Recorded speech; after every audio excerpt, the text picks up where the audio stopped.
Hello student, आज हम discuss करेंगे फूड एडिटिव्स एंड लेगिगेशन सब्जेक्ट। तो लेगिगेशन सब्जेक्ट में आपके मेन टॉपिक है acid base buffer system and second topic मैंने यहाँ पे लिखा है चिलेटिंग एजेंट। एजेंट्स तो आपको नाम सुन के यह लग रहा होगा कि चिलेटिंग एजेंट्स। हम यहाँ पे एजेंट्स या किसी केमिकल के बारे में बात करेंगे। फर्स्ट टॉपिक है हमारा acid base buffer system. Acid base सुन के आपको पता ही चल रहा होगा कि एसिड मतलब अम्ल, बेस मतलब क्षार।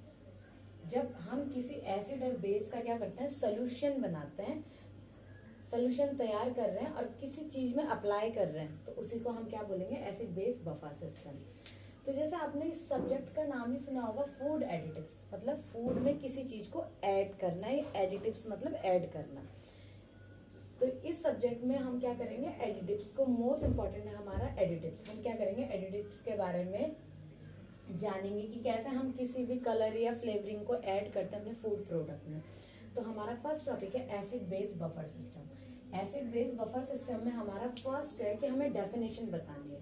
तो एसिड बेस बफर सिस्टम में जो डेफिनेशन है आपकी, एसिड बेस बफर सिस्टम में हम डेफिनेशन बताएंगे कि शरीर में किसी भी भोज्य पदार्थ, मतलब हमको, हमारी बॉडी अगर किसी भी फूड मटेरियल को क्या कर रही है, इनटेक कर रही है, तो उसमें पीएच को क्या करना, मेंटेन करना। पीएच की मात्रा को क्या करना है, पीएच के लेवल को क्या करना, मेंटेन करना ही एसिड बेस बफर सिस्टम कहलाता है। इस टॉपिक का मेन वैल्यू क्या है, पीएच। पीएच तो आपने सबने सुना होगा। पीएच एक वैल्यू है, एक रेशियो है। जैसे हम किसी भी टेम्परेचर को नापने के लिए, एक टेम्परेचर को नापने के लिए क्या होता है, एक मीटर होता है। तो ऐसी पीएच का भी एक मीटर है, जिसका रेशियो है 0 to 40। आपका 0 to क्या हो जाता है 7। ये डिवाइड हो जाते हैं यहाँ पे 3 पार्ट पे।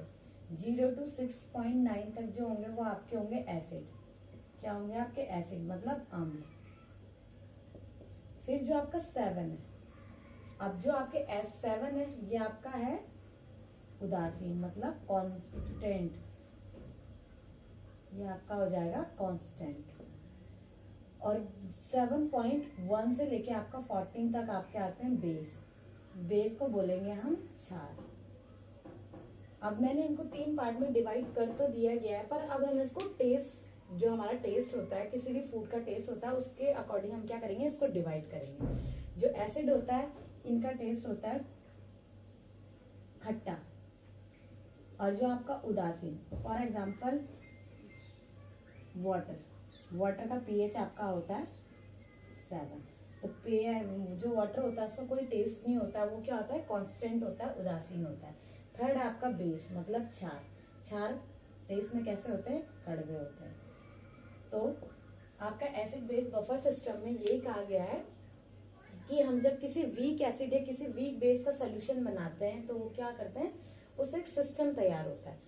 एक weak acid and weak base से क्या होता है, एक सिस्टम तैयार होता है जो हमारी बॉडी में क्या कर रहा है, एक पीएच को मेंटेन कर रहा है। जब हमारी किसी भी फूड को हम अपनी बॉडी में क्या कर रहे हैं, इनटेक कर रहे हैं, तो हमारी बॉडी ये थोड़ी ना कि हमने कोई भी फूड लिए या कुछ भी हमने इनटेक किया तो हर चीज हमारी बॉडी में डाइजेस्ट होगी, दैट इज इम्पॉसिबल। तो इसी चीज के लिए हमारी बॉडी में पीएच होता है। ऑलरेडी हमारी बॉडी में पीएच होता है, जो क्या करता है, हमारे जो इनटेक फूड है उसको क्या करता है, डाइजेस्ट करने में या उसके पीएच को मेंटेन करने में क्या करता है, काम करता है। ठीक है। दूसरा, अब हमने जब इसमें फूड एडिटिव्स में डाला है एसिड बेस बफर सिस्टम, तो कुछ तो मतलब होगा कि फूड एडिटिव्स में क्यों डाला है।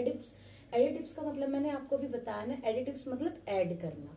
तो एसिड बेस बफर सिस्टम का यूज हम क्या करते हैं, बहुत सारे जो इंडस्ट्री में जो हमारे प्रोडक्ट होते हैं, अगर हमें किसी प्रोडक्ट में उसकी वैलिडिटी, मतलब उसकी एक्सपायरी ऑन डेट, अगर उसकी वैलिडिटी को बढ़ाना है तो हम एसिड बेस बफर सिस्टम का यूज कर सकते हैं। एसिड बेस बफर सिस्टम का यूज वहां पे कैसे करेंगे हम, कि उसके पीएच को मेंटेन करने के लिए। सपोज भाई हमने कोई भी प्रोडक्ट तैयार किया। अब हमने कहा हमने कोई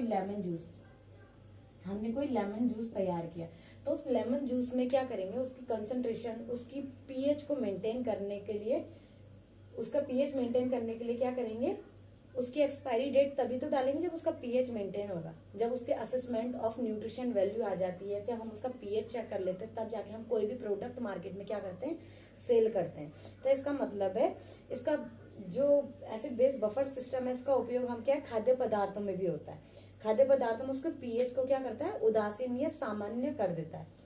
उदासीन मतलब कांस्टेंट कर देता है, जिसके लिए ये क्या होता है कोई भी प्रोडक्ट हमारा लंबे समय तक क्या होके चल सके। मार्केट में आपने देखा होगा कोई भी प्रोडक्ट है उसकी किसी के पीछे एक्सपायरी डेट होता है 18 मंथ्स ओनली यूज फॉर, किसी की 1 साल होती है, किसी की 2 साल होती है। तो उन्होंने उसी हिसाब से उस प्रोडक्ट के अंदर क्या किया होता है पीएच को मेंटेन किया होता है। उसकी मतलब एसिड और बेस और उसके कांस्टेंट पीएच को क्या किया रहता है मेंटेन किया रहता है। तभी उसमें आपका लेवलिंग देखा होगा आपने, किसी भी प्रोडक्ट में लिखा रहता है कि ये इतने टाइम तक एक्सपायरी इतने टाइम तक वैलिड है। ओके, इसके फंक्शन जो आपका हम बात करेंगे, डेफिनेशन तो आपकी होगी कि हमने ऐसे बेस बफर सिस्टम को क्या करते हैं हम फूड में भी यूज कर लेते हैं। कि क्यों करते हैं कि ये लंबे समय तक एक लॉन्ग पीरियड लॉन्ग टाइम तक हम तक चल सके, जिससे कि इंडस्ट्री में भी किसी को क्या नुकसान ना हो। इन चीजों का कोई भी एडिटिव से कोई भी कलर या फ्लेवरिंग का यूज क्यों करते हैं? वैसे भी हमारी बॉडी के लिए हार्मफुल होते हैं, अगर देखा जाए तो हमारी बॉडी में इसका एक नेगेटिव इफेक्ट पड़ता है, बट हम फिर भी करते हैं क्योंकि हमारा प्रोडक्ट क्या हो जाए सेल हो जाए, हमारा प्रोडक्ट अच्छा दिखे अट्रैक्टिव दिखे, इसलिए हम इन फूड एडिटिव्स का यूज कर रहे हैं। ठीक है, सेकेंड है आपका फंक्शन। अब फंक्शन मीन्स एसिड बेस जो आपका बफर सिस्टम है इसका फंक्शन कहाँ कहाँ होता है। एक तो पहले ह्यूमन बॉडी में होता है, पहला है आपका ह्यूमन बॉडी में। ह्यूमन बॉडी में भी एसिड बेस बफर सिस्टम का फंक्शन है। सेकेंड है आपका एग्रीकल्चर में, एग्रीकल्चर में। थर्ड है आपका इंडस्ट्री में। अब वो मैंने आपको भी बताया इंडस्ट्री में। ये आपके फंक्शन मतलब अभी फंक्शन है कि जो एसिड बेस बफर सिस्टम है ये कहाँ कहाँ काम करता है। ह्यूमन में क्या करता है, ये हमारे बॉडी में जो ब्लड होता है ना, ब्लड में एसिड और उसकी कॉन्सेंट्रेशन को क्या करता है उसके बीच में बैलेंस बनाने का काम करता है। क्या करता है? बैलेंस बनाने का काम करता है, जिससे कि ह्यूमन में जो बॉडी हमारी बॉडी में जो ब्लड है वो हमारी ब्लड सर्कुलेशन क्या हो जाए ठीक से हो जाए। तो हमारी आपने कभी देखा होगा, कभी भी आपने किसी चीज का अपना ब्लड टेस्ट करवाया होगा तो आपने ब्लड टेस्ट में देखा होगा कि उसमें लिखा रहता है कि हीमोग्लोबिन इतना %। पर आपको पता है हीमोग्लोबिन का भी पीएच होता है। हीमोग्लोबिन का पीएच, अब आपने कभी ब्लड टेस्ट किया तो कैसा होता है? खट्टा होता है किसी का ब्लड? नहीं होता है ना, कड़वा होता है ना, हल्का कड़वा। तो हमारा ब्लड कैसा होता है? हल्का कड़वा सा, मतलब क्षारीय प्रवृत्ति का होता है। ठीक है, तो ये हो जाएगा फंक्शन। ह्यूमन में भी, ह्यूमन की बॉडी में मैंने आपको बता दिया कि ये क्या होता है ब्लड के हमारी बॉडी में क्या करता है ब्लड की कॉन्सेंट्रेशन को क्या करता है मेंटेन करता है। एग्रीकल्चर में यूरिया और फर्टिलाइजर के साथ काम करता है। इसका एग्जांपल है आपका बाइकार्बोनेट, बाइकार्बोनेट फॉस्फेट है आपका, मोनोपोटेशियम फॉस्फेट है। इंडस्ट्री में आपका बता रही हूँ मैं आपको, जैसे आपने सोप बनाया या कोई शैम्पू बनाया वहां पे जाके क्या एसिड बेस बफर सिस्टम का यूज होता है। ठीक है, अगर एसिड बेस बफर सिस्टम ये 3 फंक्शन है। यूज हम इसका अभी बताया ना, सबसे मेन यूज जब हमने फूड एडिटिव्स के बारे में बात की तो सबसे मेन यूज इसका हम इसका इंडस्ट्री में करते हैं। इंडस्ट्री लेवल में क्या करते हैं हम एसिड बेस बफर सिस्टम का यूज करते हैं।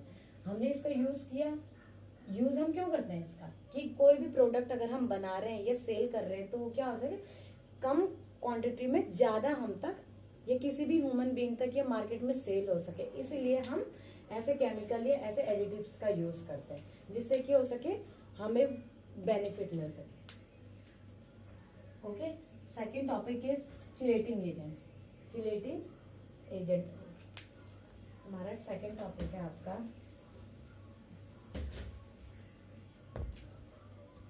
सेकेंड टॉपिक है चिलेटिंग।